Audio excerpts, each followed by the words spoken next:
It's Mikey. I'm driving to the hole. You know what it is. I'm doing a step back. I'm back in it. NBA's on. Basketball's on. Let's talk about the next team on the Utunda of NBA fame. The world champions from last year out of Miami. Living in Miami. Bienvenido in Miami. All that, all way, all day. Let's talk about transactions real quick and make it quick. The team moves this off summer. Gabe Vincent re-signed to a two-way contract.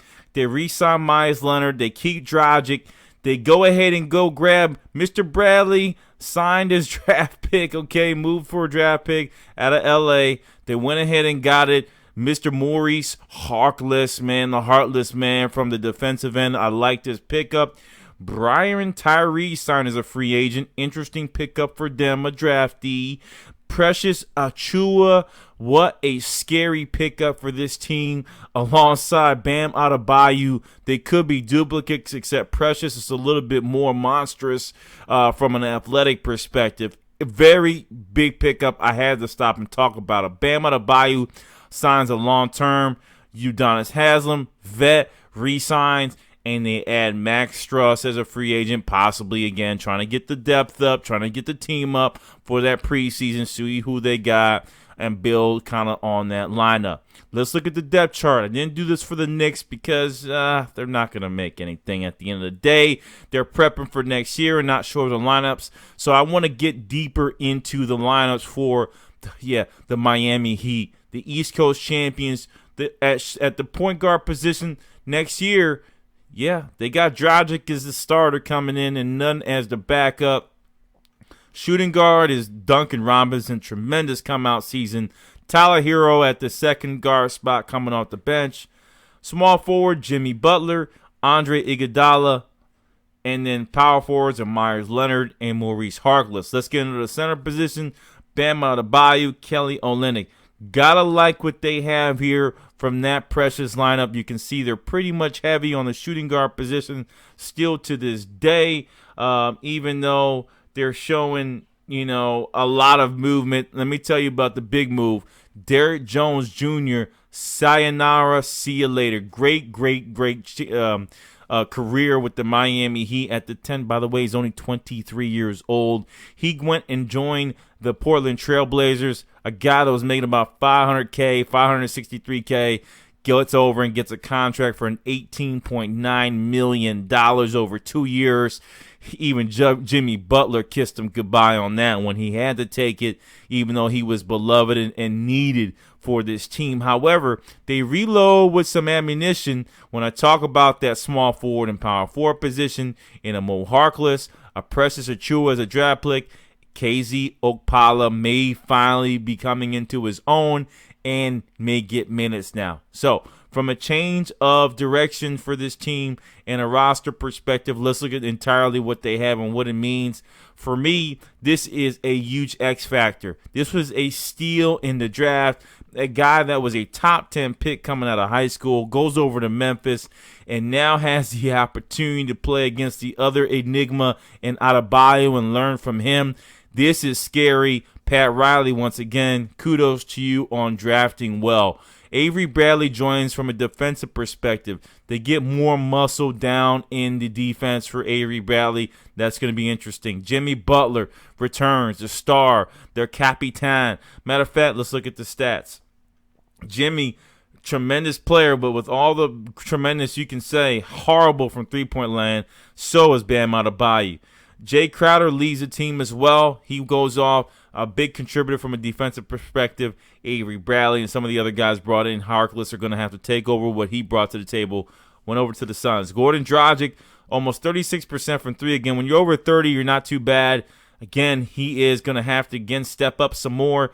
10.5 points gone with Jay Crowder. That's interesting. Udonis Haslem, really basically a statue for the team, but can probably still contribute a little bit.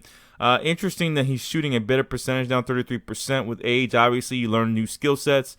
Be interesting if they use him a little bit more. Tyler Hero, 38% from three-point land. Yeah, I'm focusing in on that because of the horrible numbers from Jimmy and Bam.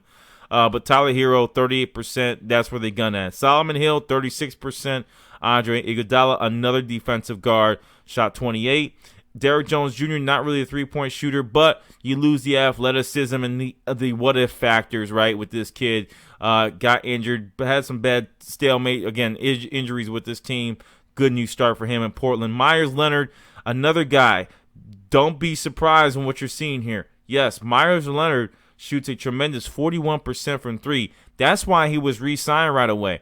He can shoot the three a little bit. I know there's not a lot of attempts there, but he's still showing 41% and not got him a contract. Kendrick Nunn returns 35%. You see how much better they got? You can tell what team this is. KZ Iguodala really hasn't played. Let's see what he brings to the table. He finally gets his opportunity. Kelly Olynyk, 40% from three.